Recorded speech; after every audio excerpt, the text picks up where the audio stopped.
Big data. Big data. Anyone in here seen Moneyball? All right. Here's the dirty little secret.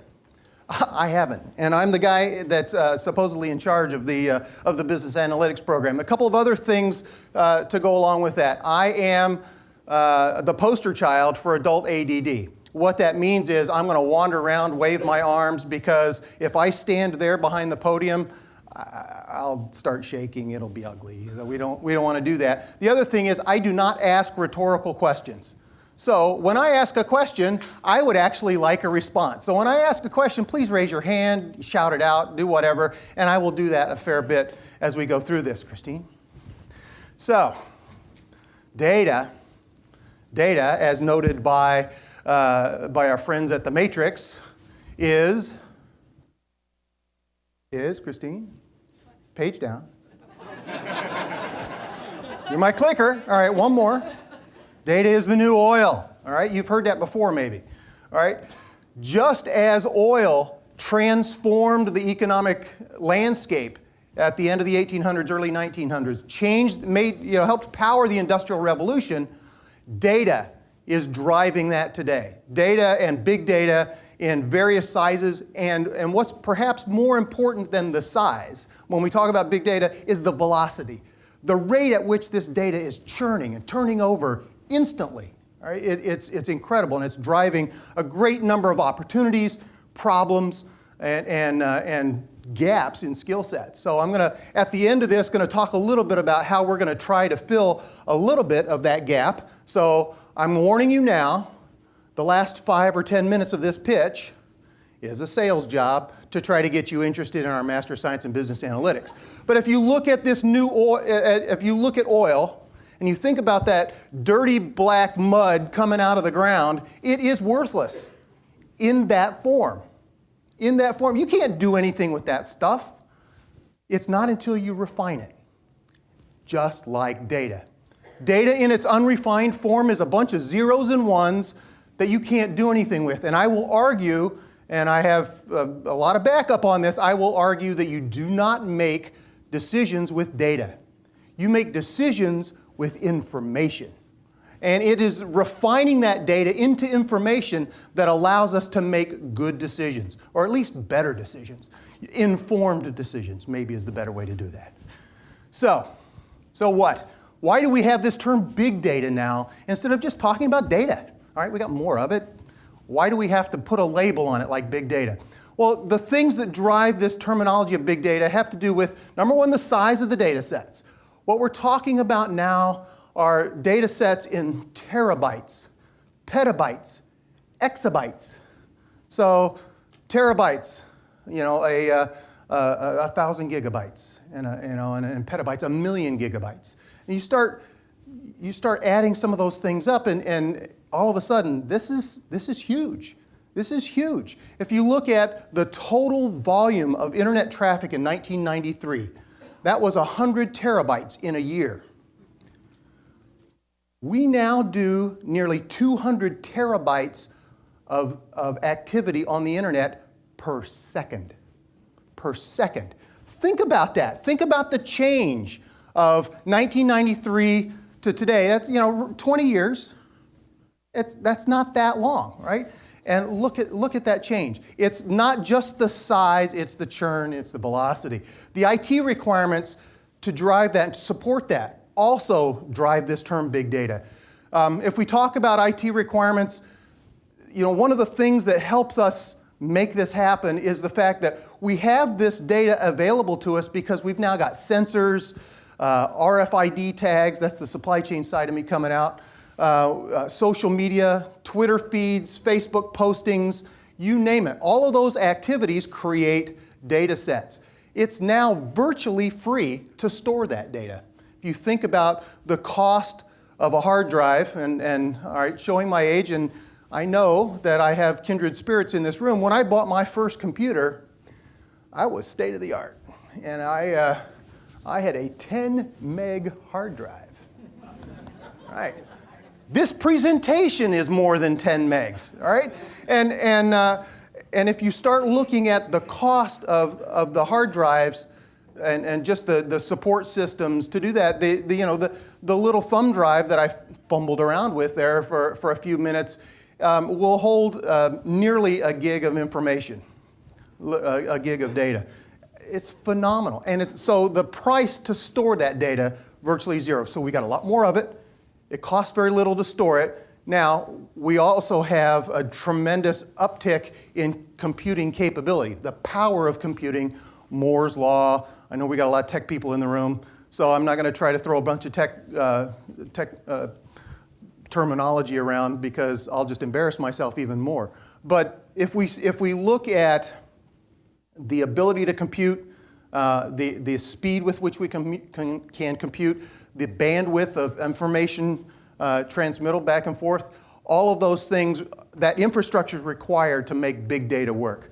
We have tools then that need to be in place to support those large data sets. You can't do an analysis on a terabyte of data in Excel. I'm sorry, Microsoft. They just haven't made that happen yet. So now we need to move to things like an infrastructure in Hadoop, in Python, and we have to be able to do our statistical work in SPSS and SAS. Some of you have probably used those tools. Perhaps R, which is an open source code. Those are the things now required to do the kind of analysis that we talk about when we're referring to big data. And then finally, and I think one of the really critical aspects of this is visualization. The ability to do more than just take a really big data set and sift it down into a little data set and do a bar graph in Excel. Right? That just doesn't cut it anymore. Now we're talking about 3D spatial representation, surface graphs, all kinds of opportunities to better communicate what's going on in that data. And in fact, the people who are good at doing big data and the analysis behind that aren't just number crunchers. In fact, when I'm recruiting students to be in our business analytics program, what I tell them is my goal and the goal of the faculty in this program is to turn them into storytellers. People who can look at that terabyte of data, unstructured data, go through and figure out what kind of structure should we lay across this, what kind of parameters should we put on the data, and more importantly, what are the insights that we can pull from that data? What are the nuggets of truth that reside in that data? And we can pull that out. The goal being we have someone who can do a month's worth of work on R and SPSS and work on these data sets, and then be able to turn around to the decision maker in 5 minutes, say, here's what the data tells us. That is the key. Not just taking big data sets and making little data sets, but telling the story. And that's really the critical message I would like you to take away from this, is that all of this stuff about big data, yes, it is driven by the ability to do quantitative analysis.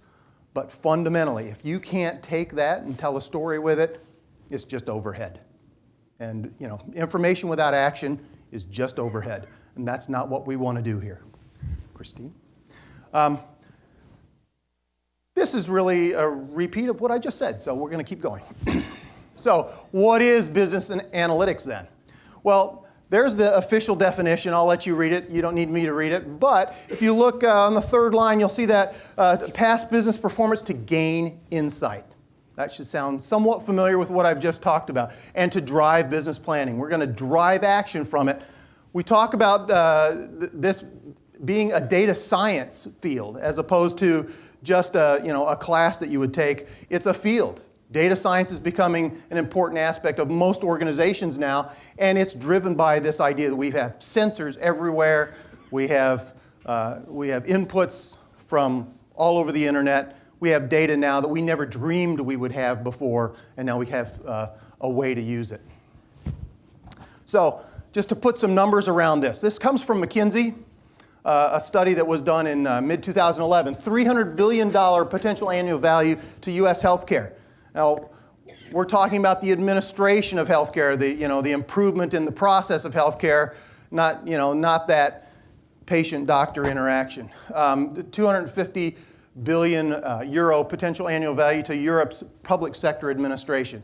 A lot of work being done in Europe using big data in the public sector, and that's one of the reasons they quoted this. $600 billion potential annual consumer surplus from using personal location data globally. Let me give you an example of what this personal location data can do.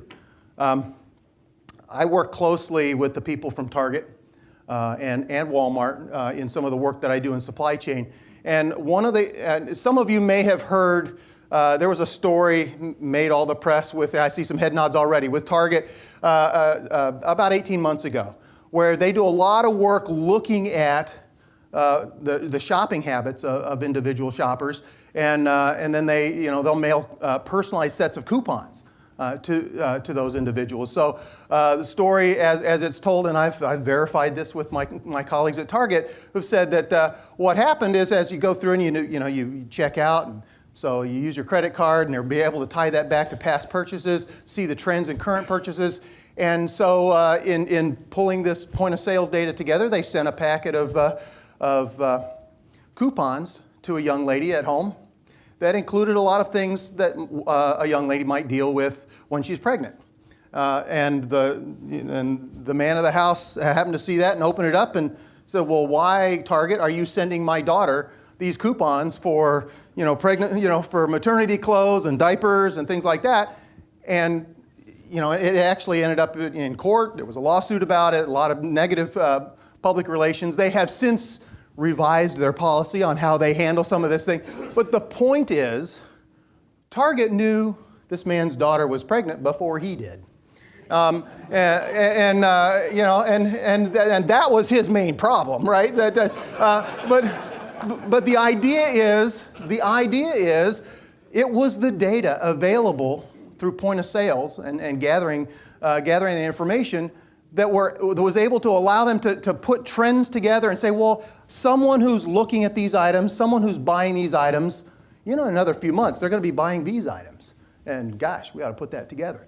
To extend that, the technology is now being beta tested in different places to say when you have your cell phone and you're walking through the store, the GPS locator in that phone identifies you as you come in the store. They instantly pull up your records and say, oh, this is something that, Mike's here. Great. Well, he always likes to go through the sporting goods area and the DVD area, and all right. So as you're within a few feet of a new Clive Cussler novel, boom, here's your instant message that, hey, there's a coupon because there's a new Clive Cussler novel 3 feet ahead of you on the rack on the left. You might want to buy that. All right? That's where this is headed. And I'm not talking about years, this being beta tested today. All right? It's there. If you look at that 60% increase in retailers' operating margins, that's a part of those sorts of highly customized opportunities given point of sales types of data gathering. When we look at the gap in the skill set to do the kinds of work we're talking about, just under 200,000 people, a shortage of just under 200,000 people to fill those deep analytical skill sets. And I'll show you a little bit more later with some graphs. And about 1.5 million people shortage for the managers of those people, the really data-savvy managers. And for those of you who are associated with or involved with the MBA program and all, you know that we've added a business analytics concentration in the MBA program specifically to address some of these things, to be able to support the development of those data-savvy managers in our program. Christine. So we have 3 types of analytics, several of which you're already familiar with, but I want to make sure that we kind of put this in context. First thing, and the kind of statistics and analytics that you all do and have done, descriptive. You look at historical data, right? How did we do last quarter? What's our variance report? How are we working against the standard? How are we doing against budget? What percentile did my kid do on the SAT test? Those are all descriptive analytics, descriptive statistics. As you look at these bottom two, predictive and prescriptive, it's really the idea of taking that information now and through modeling and using what we call inferential kinds of tools and models, we're able to project what could happen in the future. Several of you have done these sorts of things, linear regression, some linear programming. There's a lot of the same tools that we've been talking about. There's not a lot of difference necessarily in the techniques that we've been talking about for years. We're just expanding them dramatically. Because now, when we used to do sampling, being a manufacturing and an ops guy, I did a lot in statistical process control. All right? And several of you perhaps have done that. You know, upper and lower control limits, process capabilities, those sorts of things. I've got a couple of former students in the room. I see some head nods. That's good. You still remember that stuff. All right? But in the past, what we would do is say, all right, I'm producing 10,000 an hour of these things. I can't check every one of them. I have to sample. I have to do 5 every 10 minutes, and then I'll come up with, here's my level of confidence, blah, blah, blah, blah, blah. Now, we've got the sensing capability. We've got the computing capability. Now we don't have to go with samples. Now we actually can do 100% sampling, but we still operate with the statistical process controls, upper and lower control limits, but our confidence level now is through the roof.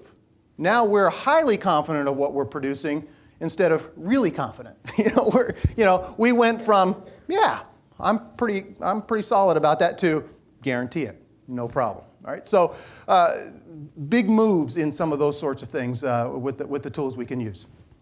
Yes, ma'am. All right, so shifting a little bit. One of the things one of the mistakes that we're seeing in companies as they're putting analytics in their programs, in their organizations, is to, the train's leaving the station. We need to get on board this analytics train. So let's start an analytics group. All right, so let's make it a centralized corporate group. Let's go hire 10 really smart people from Hasler's MS in Business Analytics program. We're going to put them in this centralized group, and we're going to analyze stuff. That is doomed to failure, right? Because without that subject matter expertise, that's at the top of this graph, without that information technology expertise to pull these things together, it's going to fail. It needs to have that collaborative effort, because the analytics person doing that work in a vacuum is going to get back to just producing numbers and producing a smaller data set, as opposed to being able to tell a story. We need to get that analytics person working with that subject matter expert, working with the supply chain person, working with the marketing person to say, all right, what's the story that this data is telling us?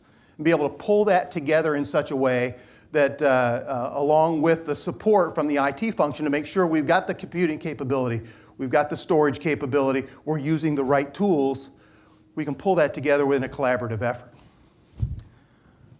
So as you look at the way data is used in an organization, there's usually 3 levels to the way we do analytics and use those analytics. One is this idea of a loosely coupled link between information and decision making. This loosely coupled would be really just decision support. It tends to be highly decentralized, and really gets down to, you guys all do that now. Everybody does it. Highly decentralized. Each department has their Excel spreadsheet. You're pulling the data together. Maybe you're producing a dashboard for an ops review or a quarterly review.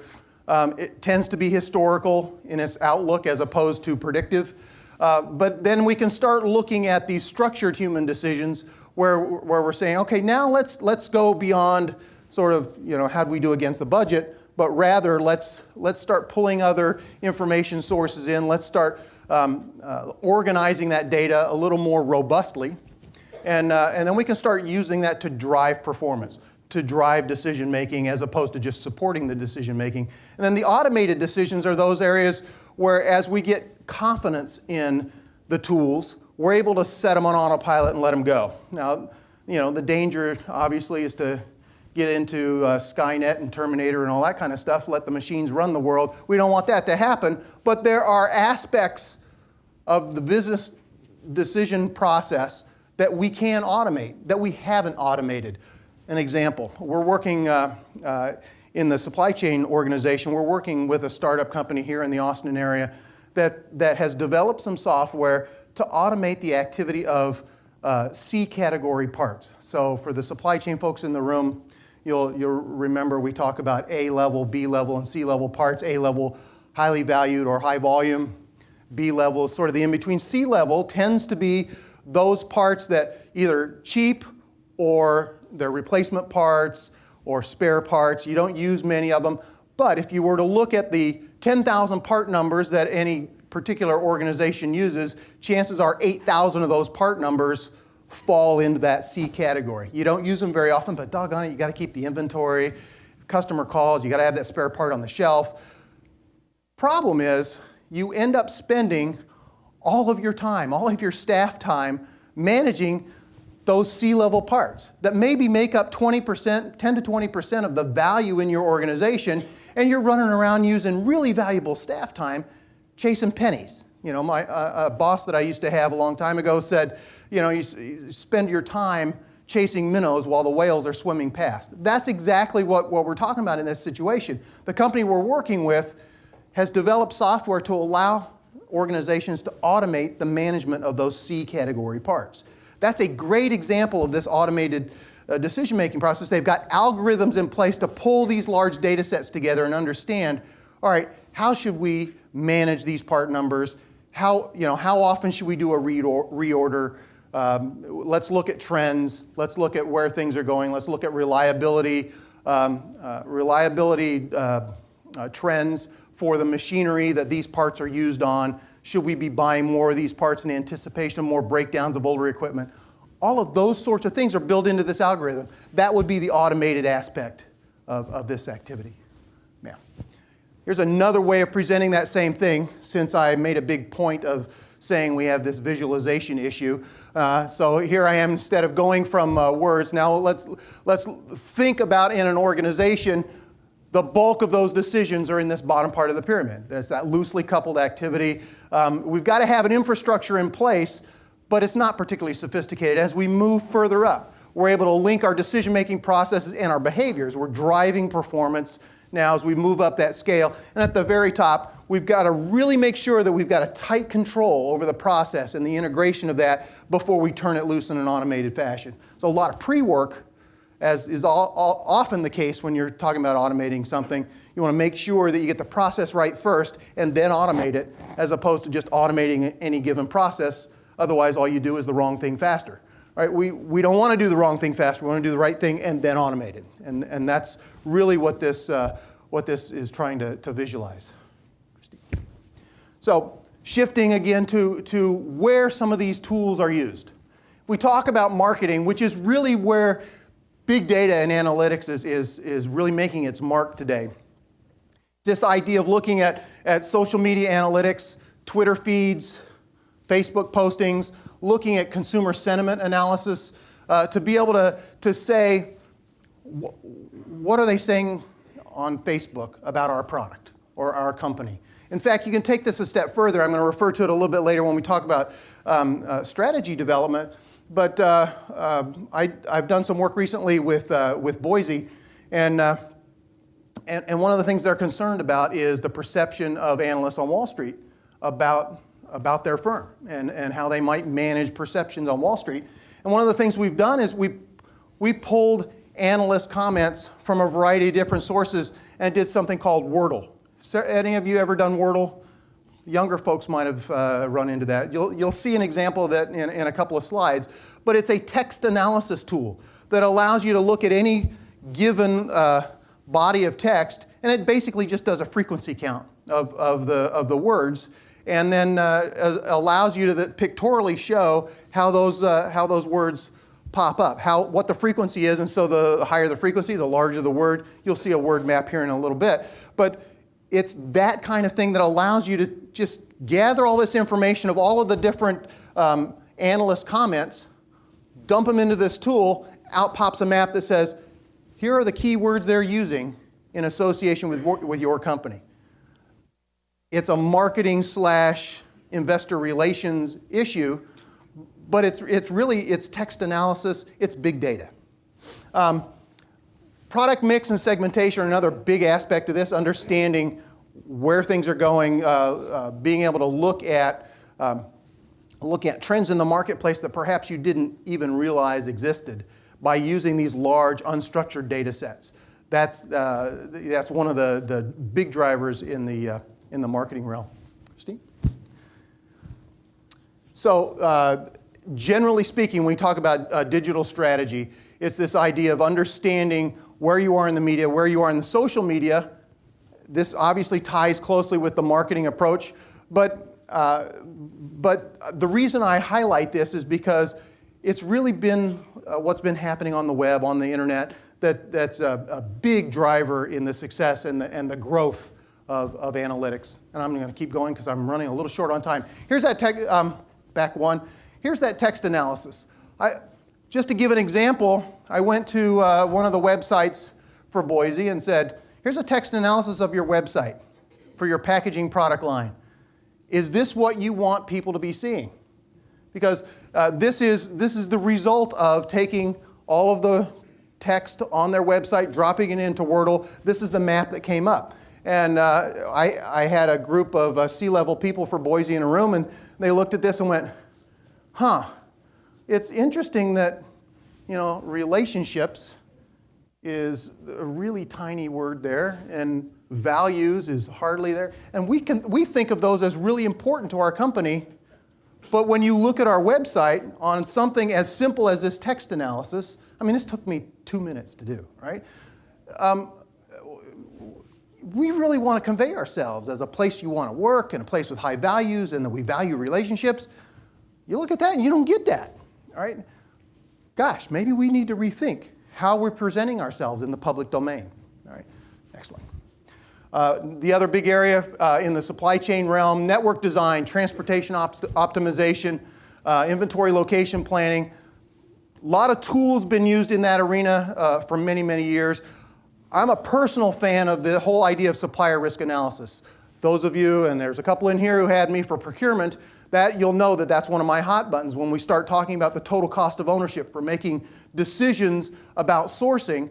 You want to make sure you factor in the cost of doing business with another organization, the total cost to the organization. Supplier risk is a big part of that. Building in the risk of geographical location of your suppliers, geopolitical issues. Who would have known if you were a hard drive supplier that, gosh, maybe we should have a hard drive plant somewhere other than the most flood-prone plain in Thailand, and maybe it would be good to have a hard drive plant somewhere other than the most flood-prone area of Thailand. For those of you who aren't making the connection there, basically hard drives shut down for 6 months because all the plants were underwater. So, but building that analysis into your sourcing decisions can be done much more powerfully now with this kind of big data analysis. Next. But it really gets down to two fundamental truths. It is, analytics do not begin with data. They begin with problems and opportunities. And understanding that those problems and opportunities exist is what ought to drive your use of analytics. And more data does not guarantee better decisions. Well, this must be right. We use big data, right? No, the right data does. And understanding the right data comes with doing the analytics. So just because we used a terabyte of data to do the analysis doesn't mean that the analysis is right. You might have done a better analysis with a meg of data, if it's the right data, right? And what we're talking about are the tools to be able to understand which of the data are the right data, right? So now I'm going into my sales pitch. So bear with me, I can rip right through this. I've done this pitch a lot of times. So next one. So the need's growing. You heard me talk about 1.5 million new data-savvy managers needed by 2018, according to McKinsey. Next. And next. So we've got this gap of about 200,000 people, roughly. The gap. So the anticipated supply of people who can do the deep analytics, we're anticipating about 300,000 people, given where we are educationally and so on. And we anticipate a need by 2018 of nearly 500,000. Big gap there. If you want to have a pretty good shot at job security, being a high-powered business analyst, using big data analytics, good place to be. Good place to be. In fact, to put these two things in perspective, I want to quote a colleague that we've been working with closely, who's one of the sector managers for one of our large consulting firm partners here at McCombs, and he talks about, I'm not going to reveal his name because I don't want to, I just don't want to reveal his name. So what he talks about is the fact that when they go and talk to their clients and they say, you know, hey, we do analytics. We do a lot of analytics, and we can help you with your analytics. And in fact, he says, what we have are the people who are here standing with their hand on the chair saying, yeah, I see what you've been doing. And, yeah, that's good analysis. He said, we got a lot of those hand on the chair people. We need butts in the chair. We need the people who are actually doing the models. The people sitting in the chair are the ones that where we have the real screaming need, as do most organizations across the country. If they're going to do this well, they need the people with those deep analytical talents. A lot of agreement across the industry. Bureau of Labor Statistics, Gartner Research says there's going to be $250 billion spent on big data, IT, through 2016. That's a lot of money, all right? Go back one, because there's one thing on here. IBM did a study with Oxford where they said 63% of firms believe the use of information and analytics gives them a competitive advantage. And everyone I've tested this with who's in industry says that is wrong, flat wrong. It's 100%. It needs to be 100%. And if it's not 100%, I would argue the 37%, notice I did the math right there. I got the analytics. Notice that the 37% that don't think it's a competitive advantage, I want to see if they're around in 5 years, right? So next one. A lot of money being spent, blah, blah, blah. Keep going. All right. So we've been dealing with a lot of folks in industry.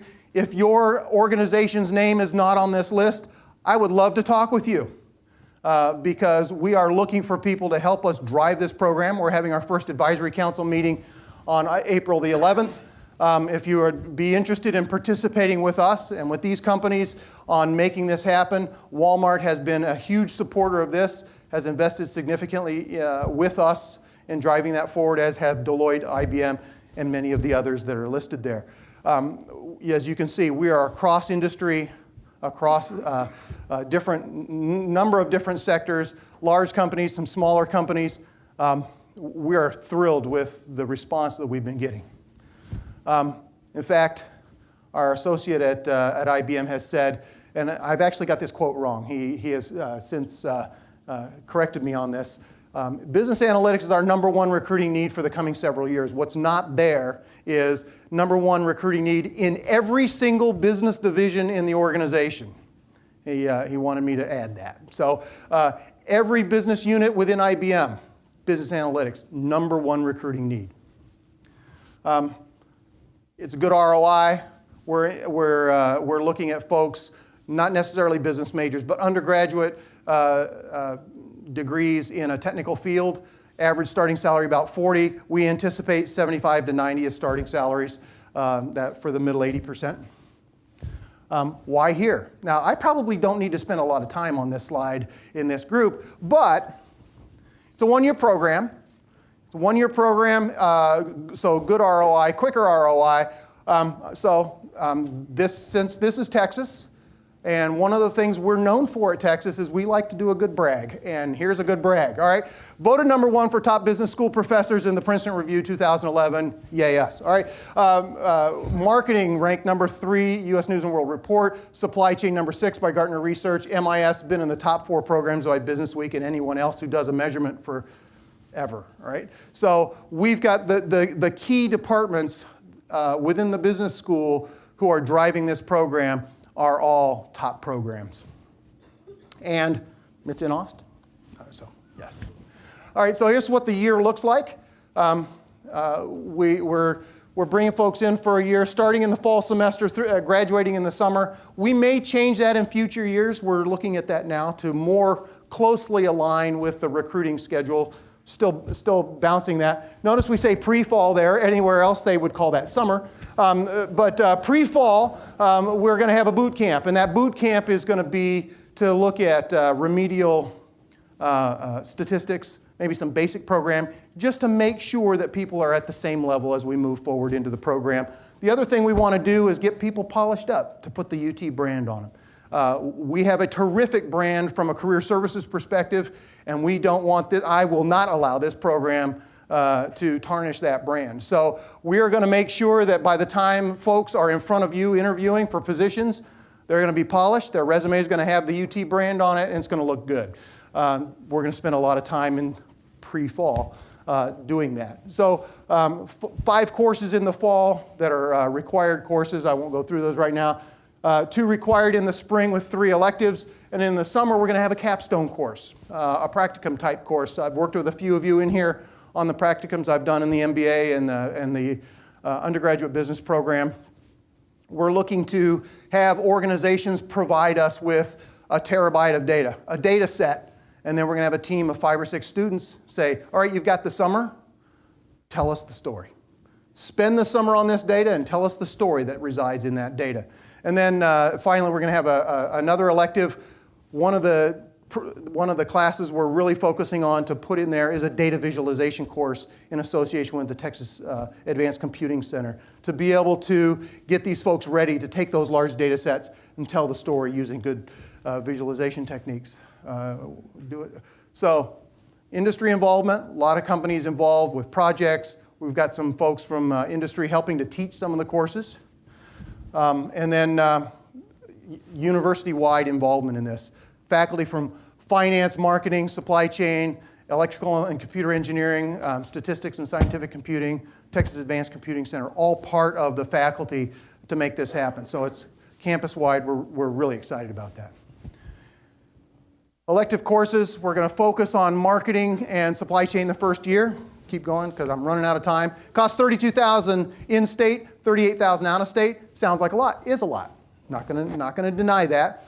However, check us out with any of our competition. Northwestern, $53,000. NC State, $44,000. Stern, Columbia, Indiana University, who are the folks that we're looking at as our competition in this arena. We are priced less than any of them. We priced ourselves comparable to our MPA program. Since this has gone well, there might be some reevaluation next year. We'll see. All right. Who should apply? Technical backgrounds. That's what we're looking for. Math, stats, computer science, engineering, physics. We've admitted some people with psychology. Who have focused on the analytics in psychology, so they've got the quantitative capabilities. It really gets down to requiring, notice that second bullet, requiring demonstrated mathematical and quantitative abilities. And it's up to you to demonstrate. So it could either be because you were in class and you did great with your GPA, could be because you were 95th percentile in the GRE quant. It could be. No work experience required, although we're seeing over half of our applicants have work experience. Rolling admissions, at this point we have over 260 applicants for our roughly 50 to 60 slots. We've admitted 23 so far. I think that changed this morning. We added one more. So we are really excited about this, and we'd love for you to be a part of it. So if you would like to visit us online, actually if you go to the McCombs homepage, you'll see a little red banner on there. It says, New MS in Business Analytics. Click on that. You'll get all the detailed information. We have a Facebook page. Please go there. Like us. We really enjoy that. What that does is allows us to have people go to Google, like that. Go to Google, put in Business Analytics, and McCombs pops up much earlier. So, we're into the whole search engine optimization and all that kind of good stuff. So we're pretty excited about that. Yes, questions? Okay. You mentioned that there's a big demand for this. Huge demand. Okay. How many graduates in all the programs are coming out every year? I mean, Less than 1,000. Really?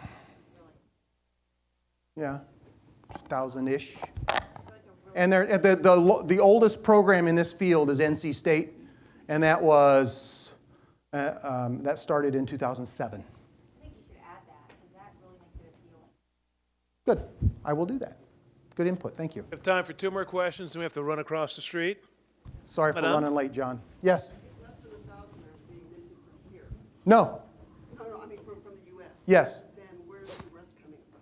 Where do we have? So the question is, if only 1,000 are being minted in the United States, where are the other people coming from? There are folks who are not coming out of those kinds of specific programs, but are rather, recycled engineers, recycled statisticians, et cetera, who are learning on the job, essentially. Anybody else? All right, Michael, thank you very much. Great job.